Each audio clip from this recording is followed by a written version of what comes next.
Olá, estamos de volta para continuar esse papo de hoje com o vovô Feliciano, comentando uma parte da sua história e que a gente vivenciou aqui, né, nesse encontro que o papai estava há pouco, não é uma situação inusitada, né, que foi o contato do vovô com o célebre professor Odilon Braveza, que à época era diretor do Liceu e fez prevalecer o mérito do vovô em relação à sua aprovação para poder cursar o curso científico à época, né, no período noturno, que era o que o vovô podia fazer, visto que tinha que trabalhar durante o dia. Vô, nesse seu período, quando o senhor chegou em Fortaleza, como foi a sua vida aqui? O senhor comentou já que passava o dia, às vezes, quase todo na biblioteca, aproveitando para estudar, já que não tinha recurso para comprar livros. Mas depois, assim, qual era o entretenimento que o senhor tinha? O senhor tinha algum grupo de amigos? Como foi essa fase da sua vida? Rapaz, a gente tinha. Tudo era estudante. A gente vivia, como é que chamava? Em República de Estudante. Era um bando de responsável. Tinha um filho de um vendedor de cacau da Bahia, lá de Ilhéus,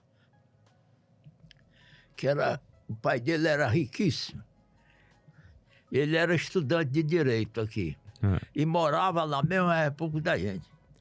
Mas ele era encarregado, o pai dele tinha passado uma procuração para ele, de ele receber o dinheiro de fumo que eles recebiam para vender, e cacau que ele administrava lá no Ilhéus, mas não prestava conta com o pai dele. hum. Aí um dia o pai dele foi bater aqui, saber o que há. Eu estou no prejuízo, foi o que houve. Ele disse, pai, eu vou te dizer, tu me pegou. O teu dinheiro foi gastar todinho na farra. Ixi, A farra agora era livre demais que ele tinha. E a gente aproveitava para ler nos livros dele, livro de direito. sim. Inteligentíssimo, rapaz. Inteligentíssimo. Agora era louco por galinha. Eu me lembro que a dona da República, que alugava lá para ser República de Estudante, estava com a galinha lá e ele disse, eu posso... Você me vende a galinha? Aí ela disse, vendo. Eu disse, por quê? Mas onde é que tu vai botar essa galinha? Ah, eu vou comer. Isso como? Você vai preparar para mim. Pegou a cabeça da galinha e matou para a mulher ver. Fala-me, nosso. Com a maior perícia do mundo. Aí você vê que um homem desse, ele era uma pessoa acostumada com muito dinheiro, né? Sim. Com muito dinheiro. A gente tinha uma vida assim, de miserável. Ele só fazia almoçar, não jantava. Às Oh, meu vezes Deus. o jantar era uma bananada, uma abacatada. Tomava um café aqui no abrigo, tinha um abrigo aqui. Hum.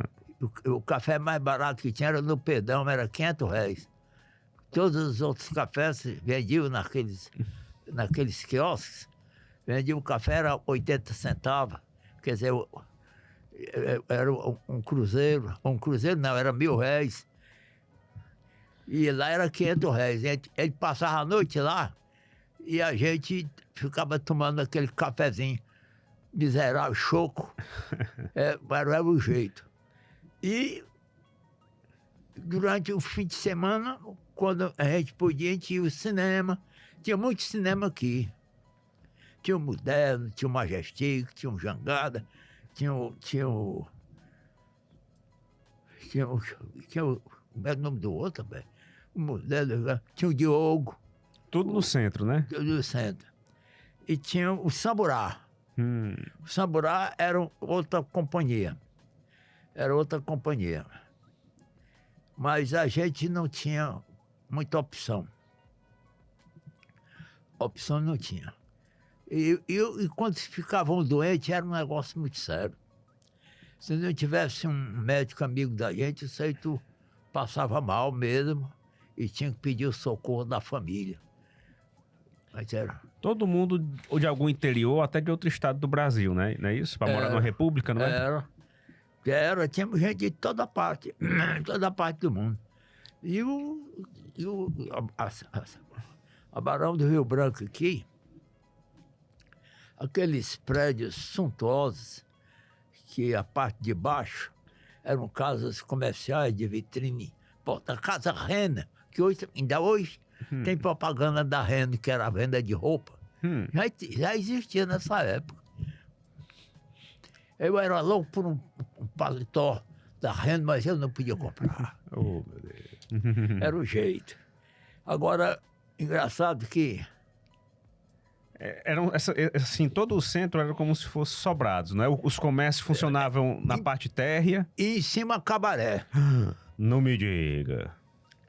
Cabaré, meu amigo. Então o senhor deve saber muita história de problema que aconteceu nesses cabarés nesse período, hein? Tinha. Não que o senhor frequentasse, né? Mas porque muito crime acontecia, porque lá né? você aprendia a dançar. Ah, sim. Tinha um salão de dançar, tinha um bar. E as mulheres eram vistoriadas pela saúde pública. Vala-me, nossa. Sério? Era vistoriadas pela saúde pública, porque a que botasse doença a notícia se espalhava com a rapidez tremenda. Agora era demais, bastava escurecer. E durante o dia parecia assim um convento desertor. E todo mundo desertou do convento, ficou só as portas batendo. Agora escureceu, era festa de todo. Eu me cansei de ver o Calbi Peixoto vir aqui cantar, o Nelson Gonçalves. Vinha cantar aqui, rapaz. E iam frequentar esses lugares? Vinha cantar aqui. Era. A pensão sítio. Tinha uma pensão aqui, que a escada era quase em pé. Eu me lembro que um velho bem alto subiu e a polícia foi fazer uma batida lá. E o velho correu para se ver ali da polícia e escorregou. Aí, como a escada era quase em pé, ele rasgou as calças todinha. Oh, meu Deus. Chegou lá embaixo, estava o velho com a parte das calças esfiapada. Agora, a dificuldade nossa, todo mundo pequeno, só ele grande. Arranjar umas calças que deve ser esse velho, para poder ele voltar para casa. Não, e sobrando, né? Para ninguém ficar sem calça também, né? Porque ele precisava voltar para casa, não podia chegar com a calça no meio da canela. Verdade. Era. E às vezes tinha uns restaurantes ali na Praça dos Mártires, que é aquela praça que está em frente ao quartel. Ali tinha um restaurante ótimo. E tinha um filho de papai que na época a turma chamava de rabo de burro. Por quê? Eu não sei, rabo de burro, porque eles andavam nos carros dos pais com uma lata de querosene cheia de galinha e farofa e tudo. E garrafa de uísque, cachaça e rumerino. E para um restaurante desse, se sentava nas mesas, puxava a galinha com a farofa, pedia os pratos, comia e não pagava nada, deixava os pratos para o pessoal lavar. Agora, se vocês não fizessem, eles quebravam tudo. Era um pessoal arruaceiro. Quebravam tudo.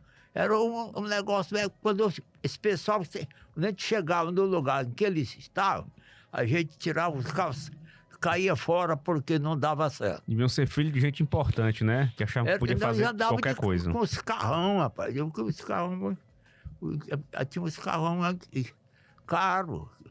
Era filho de gente abonada. Era uma dificuldade. Agora, a minha diversão... Engraçado. A minha diversão, outro dia eu tinha me lembrando disso. Essa revista não existe mais. Faz tempo. Tinha uma revista chamado Detetive. Era uma revista grossa. Não tinha uma foto. Era só texto. Na capa da revista tinha o perfil do Sherlock Holmes. Só o perfil, Sherlock Holmes com cachimbo. E aquele chapéuzinho peculiar.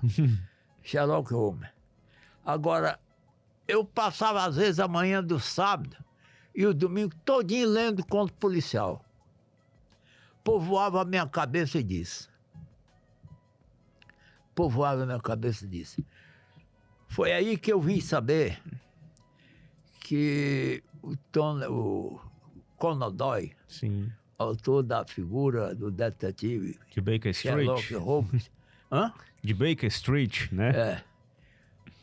que ele era médico e era espírita. É verdade. Era espírita. Escreveu 60 obras, rapaz.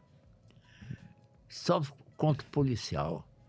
E aí ele ia fazer a descrição das necrópsias, porque ele era médico. Sim. Ele sabia fazer. O Dr. Watson, que era o médico, né? O Sherlock era o detetive. Era uma coisa engraçada. E aí a gente ficava, às vezes, na Praça do Ferreira, discutindo o que foi que leu na revista. Ou então, sabendo quem que sabia mais verso decorado. O Hernando Shoa Lima foi que ele era protegido. Eu tinha amizade muito grande com o Figueira Lima, dono do colégio Lourenço Filho. O rapaz do Hernando, um orador extraordinário, foi senador da República, foi presidente da Ordem, foi presidente do Conselho Federal. O único presidente do Conselho Federal foi ele. Grande criminalista cearense. Criminalista, um orador extraordinário. Não tinha quem ganhasse dele. Em quê? Em saber verso de cor. O Augusto dos Anjos, que era um poeta triste, ele sabia o livro todinho de cor. Impressionante, hein? E ganhava de todo mundo. A gente ficava de noite, depois de voltar da faculdade de Direito, na Praça do Ferreira, discutindo quem que sabia verso, quem que sabia mais verso decorado. A gente olha hoje a humanidade, né, como nós regredimos, né, vô? Na sua juventude, as pessoas disputavam quem declamava melhor poesia na Praça do Ferreira. Hoje em dia, o povo só quer saber de futilidade, de coisa que não tem conteúdo. Rapaz, era um mundo diferente. Sem muita esperança. Era sem futuro pra gente. A gente não tinha assim, uma perspectiva de ter uma melhoria na vida. E sabia que a ciência depois ia se desenvolver de tal forma que ia suprir uma quantidade enorme de necessidades pelas quais a gente passava sem saber que podia supri-las. Sim.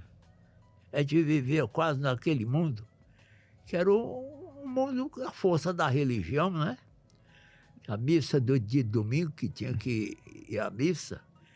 Eu me lembro que naquela igreja do Rosário, tinha uma igrejinha, que era uma capela ali perto, onde hoje é a Academia Brasileira Cearense de Letras. Ali era o Palácio do Governo. E a igrejinha foi muito tempo ali a matriz de Fortaleza. Numa parede que tem lá, eu não sei se ainda existe isso. Eu assisti a missa e na parede constava que ali estavam sepultados os restos mortais do Major Facundo. Achei engraçado isso. Eu fiquei pensando que o Major Facundo ele foi presidente da província do Ceará, ainda no tempo do Império. Que hoje é nome de rua, né? Interessante. Célebre rua também, famosa do centro da cidade, né? E nesse período aí que o senhor vivenciou essa juventude no centro de Fortaleza, boêmio. O senhor certamente deve ter vivenciado, ter presenciado alguns fatos surpreendentes de crimes, de desavenças. Tem algum ou alguns que tenham lhe chamado a atenção? Rapaz, a gente era aluno do liceu. E aluno do liceu ninguém se metesse, senão que era pior. Porque se existe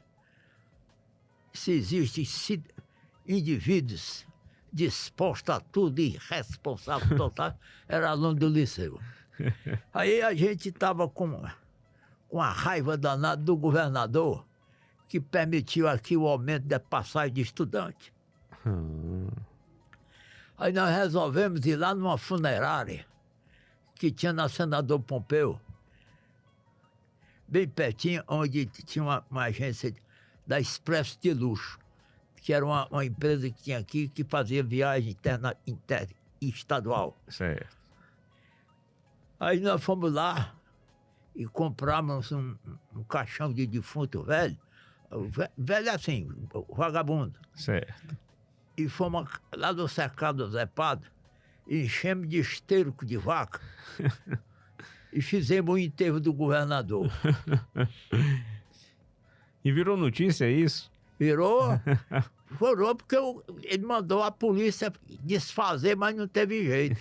E ainda tinha mais as carpideiras, que eram os estudantes que iam chorando, levando o caixão. No deboche. No deboche. Aí botava na Praça do Ferreira e tocava fogo nele. Fazia muito isso. Tinha muita coisa séria. E tinha crimes horrorosos também que acontecia, né? Houve muitos crimes aqui que hoje acontece como hoje acontece. Coisas da humanidade, né? O que a gente não vê muito é morte de moto, porque eu não me lembro de moto. Nesse aqui, período, né? É porque as motos que tinha eram as motos gigantes. Tinha umas motos, motocicleta, né? Com pneu grosso.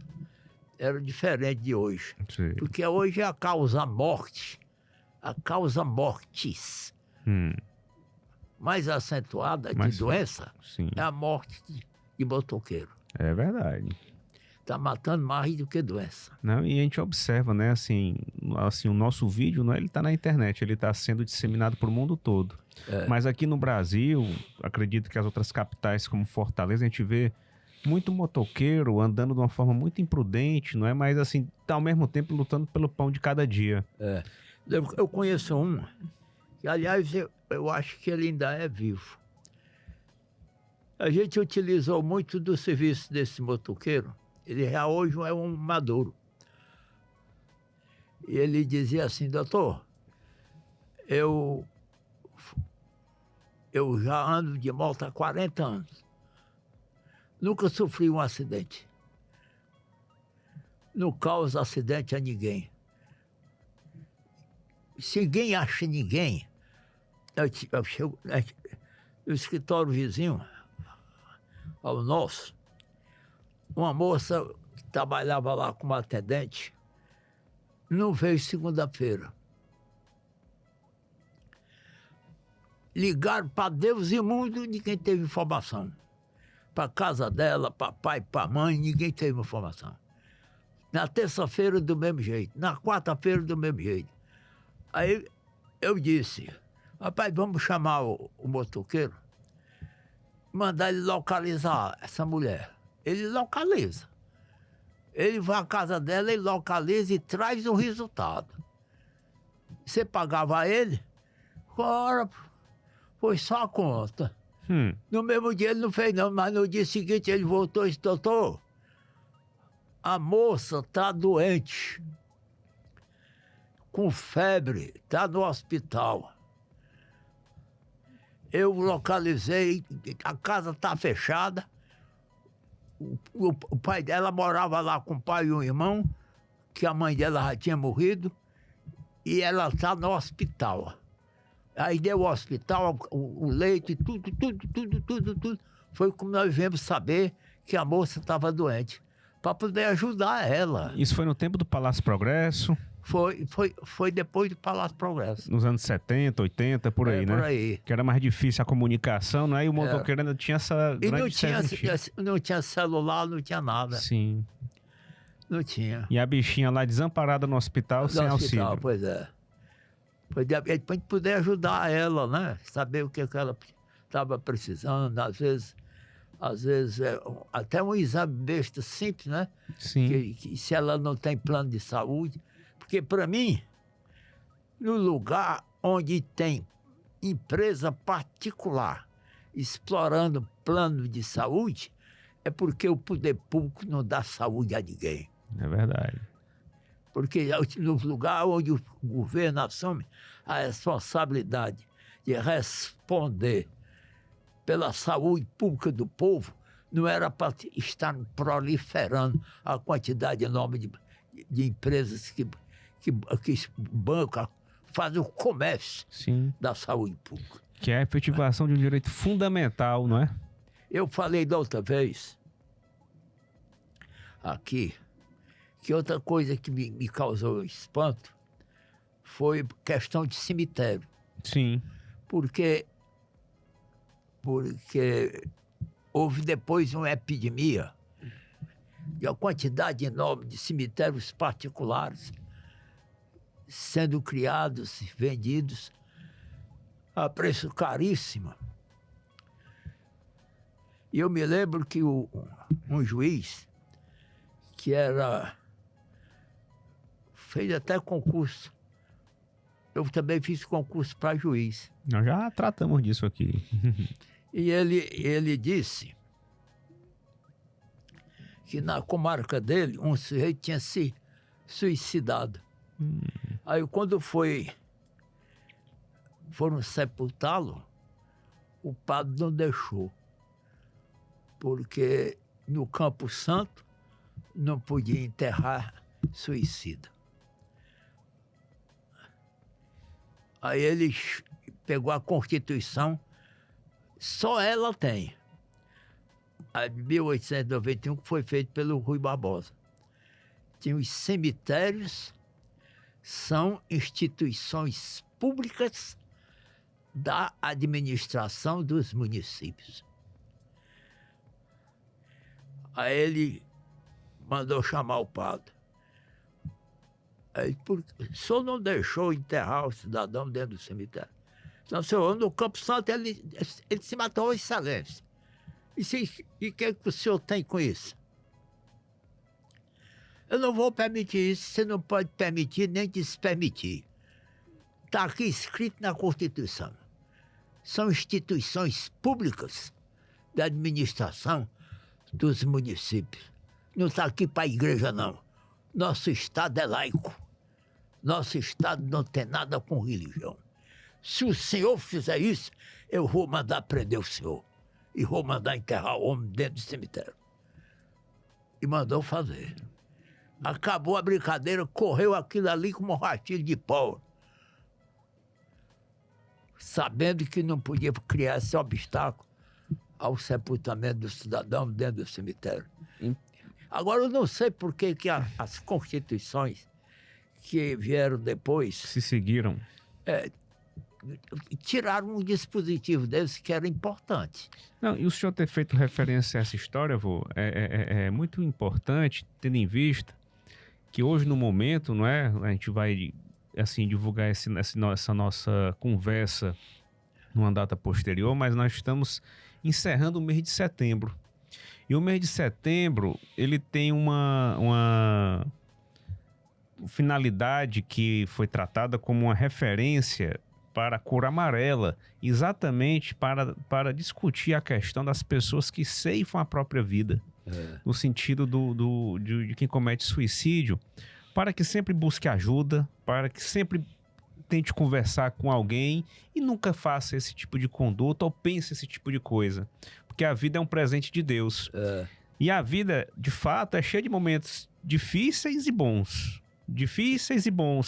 E é assim sempre, e isso faz parte do nosso amadurecimento espiritual. É verdade. De modo que eu, de minha parte, eu não tenho dúvida que é exatamente nas dificuldades, nos momentos mais complicados, que nós somos mais protegidos. De maneira que, assim, as pessoas que estejam passando por problemas não pensem que o fato de desertar da vida vai fazer eles se cessarem. Porque, na verdade, a gente pode até tentar fugir da morte, mas da vida a gente nunca vai conseguir fugir, porque a vida persiste e é eterna. Eu acho engraçado, são certos indivíduos que tiveram um comportamento perto da ciência do direito em matéria penal, como o César Beccaria. Escrever dos delitos e das penas. Um livreto de 96 páginas. 96 páginas. Numa época que isso aí foi no século XVIII que ele escreveu. Sim. Isso. Já no limiar do século XIX. Ele dizendo, se o Estado, ele conta a pena de morte, se o Estado não dá a vida a ninguém, ele não pode tirar a vida de ninguém. Pensando que ele talvez fosse até para fogueira. Tem um trecho dessa obra que o senhor falou aí, que é assim, só para complementar, vô, que ele fala num determinado capítulo: eu poderia temer a repressão dos poderosos caso eles lessem estas minhas palavras, mas eu não temo, porque os tiranos não leem. Interessante. E é verdade. E esse homem escreve um livro desse, que ainda hoje a obra é reeditada em publicações bilíngues, em italiano ou em português, em italiano e inglês, italiano. E daí hoje é publicado em edições bilíngues, em 2 línguas. E uma obra, vô, atual.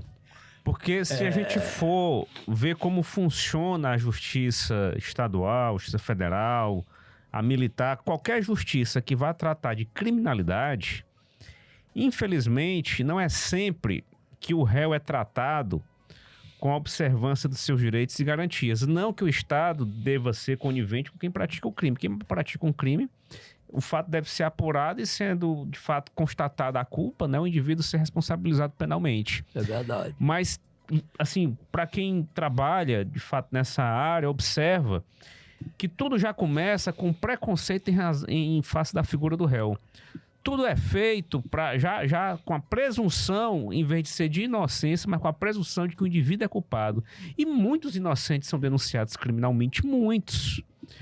E assim, o Beccaria, ao tratar dessa questão, no qual ele não vai defender bandido ou dizer que o crime é algo que deva ser promovido, não. Ele vai defender o direito da pessoa ter a garantia de responder qualquer fato que lhe seja imputado através de um procedimento que lhe assegure poder se defender, que lhe assegure poder ser ouvido, que lhe assegure poder provar seus fatos e que, se for constatada a sua pena, que a pena seja proporcional à conduta que ele tenha cometido. A infração cometida. Eu também acho, eu sempre achei isso. É só para você ver como é difícil a posição de um juiz. Sim, de fato.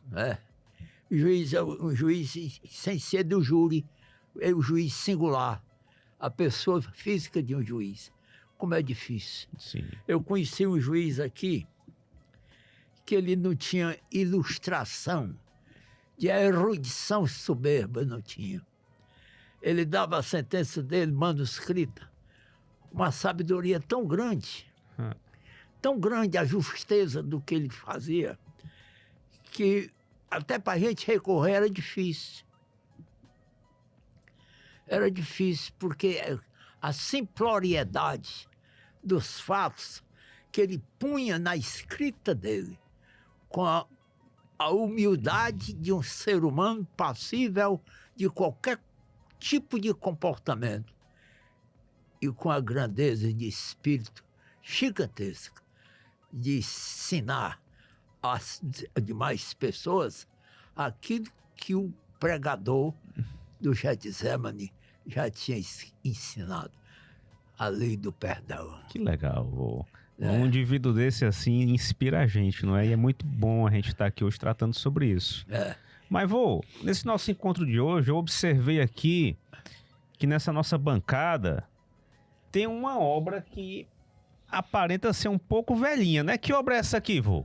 Isso aqui, rapaz, é uma obra editada em Paris em 1888. Quando? 1888 aqui. Vala-me nossa. É L'Évolution de Mariage de la Famille. É do Charles Letourneau. Esse autor foi citado pelo Karl Marx. Essa obra, La Première Édition, a primeira edição. E o senhor tem? Isso aqui eu comprei caríssimo. Como foi isso? Como foi que o senhor arranjou esse livro? Isso aqui eu comprei de um garimpeiro, garimpeiro que ele chama, é você que sai viajando, sabendo onde é que existe uma obra célebre. Uma obra rara. Nos sebos do mundo. É, no sebo do mundo. É mesmo, no sebo do mundo. E ele disse que essa obra, eu comprei dele porque ele estava quebrado no dia que eu comprei. Mas ele disse que essa obra ele ia levar para vender para um professor da USP, porque ele tinha comprado essa obra do Uruguai. É uma obra de direito de família, francesa. Você vê que o cara que escreveu isso, naquele tempo, ele já tinha essa previsão. Com licença, viu, vô? Só pra gente ver aqui. Exatamente. Olha aí o tempo que eu comprei a obra. Tá escrito aí, ó. Deixa eu ver. José Feliciano botou o seu nome pra ninguém roubar. Muito bem. Fortaleza, 16 de fevereiro de 1980. Bem, eu posso dizer, né, que eu não era nem nascido quando o senhor comprou. Em 1888, o vô Toninho já era vivo? O seu pai? Não, meu pai nasceu em 1906. Vixe, nem meu bisavô era vivo quando essa obra foi editada. E é uma obra que é citada por Karl Marx nos seus escritos políticos e econômicos. E essa obra tinha sido prometida pelo garimpeiro a um professor de direito de São Paulo. Dizendo que essa obra ia valer para ele uma viagem ao Uruguai, porque disse que nas editoras do Uruguai é onde você acha as obras mais raras do mundo, traduzidas para o espanhol. E é verdade. E como foi que o senhor conseguiu comprar? Já que era destinada, era uma encomenda de outrem, né? Não era encomenda de outrem. Não. Esse camarada, essa obra foi por mero acaso. Todo sábado eu ia à casa desse camarada para saber o que ele tinha de novo. Sim. Porque eu estava escrevendo um trabalho e precisava de uma obra sobre, acho que era demarcação e divisão. Eu só tinha um livro que eu tinha comprado, ainda acadêmico, porque era uma obra difícil de a gente achar. E, por acaso, eu emprestei a um colega, eu não me lembro quem era, e ele não devolveu. Aí eu fiquei maluco para achar de novo. Ia sempre à casa dele, que ele morava na Senador Pompeu, depois da 13 de maio. Aí um dia ele me mostrou. Disse, doutor, você viu isso aqui? Aí quando eu vi a obra, ele disse, rapaz, eu quero comprar essa obra. Ele disse, essa obra eu não posso vender o seu não, que está prometida para um professor da USP, que é professor de Direito de Família lá. E vai valer uma viagem minha ao Uruguai, a Montevidéu. Porque lá, a biblioteca de lá, você acha as obras-primas mais importantes da humanidade. E como foi que então o senhor conseguiu comprar, já que estava prometida? Aí eu, todo sábado eu ia lá, antes de ir para casa. Aí um dia eu fui, e ele estava em pé, era meio-dia, com a mulher na gradezinha da casa dele, no portão. E eu andava numa rural, e rural não tinha ar-condicionado, nem nada. Aí eu vi quando ele disse para a mulher, meu Deus, hoje eu perdi meu livro. Ele disse, hoje eu levo o livro. Ele estava aperreado por um dinheirinho. E acabei trazendo o livro. Uma raridade, viu? Às vezes eu livro, eu tenho um bocado de livro assim. Raro, né? Tem.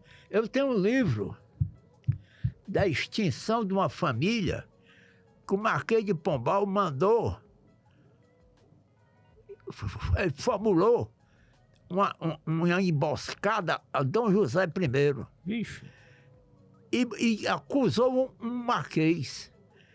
Ele mandou instaurar um inquérito. O livro é o inquérito com todos os depoimentos, ação penal com todos os depoimentos, a sentença de execução, tirando a pele do marquês e da mulher dele, e dos 2 filhos, até do lacaio, o tangedor de mula. Do rival do Marquês de Pombal, né? Ele fez uma trama para perseguir a família de um inimigo dele. Que era inimigo dele. Meu Deus. Essa obra é raríssima. E o senhor tem? Eu tenho essa obra. Essa obra, ela foi escrita por um português em francês e traduzido porque ele ficou com medo que se editasse a obra em português no tempo do Marquês, ele é que seria trucidado. Então, para evitar isso, ele veiculou a obra em francês. Olha aí, que interessante. E eu comprei desse cara. Do mesmo garimpeiro de sebo. Comprei dele. Vô, que legal. Pois olha, temos que fazer mais encontros para debater essas obras clássicas. Então, tem outra obra. Tem outra obra que eu comprei. Uma viagem que eu fiz à Bahia, eu comprei no fundo de uma igreja, eu não me lembro que igreja era. Um cara estava com a porção de livro no chão, vendendo. Vendendo. E chegou um velho com a bengala e começou, sem se abaixar, ficou mudando. Afastando os livros. Mudando as folhas do livro com a bengala. E acabou arrancando a capa. Aí o vendedor disse: o senhor arrancou a capa do meu livro.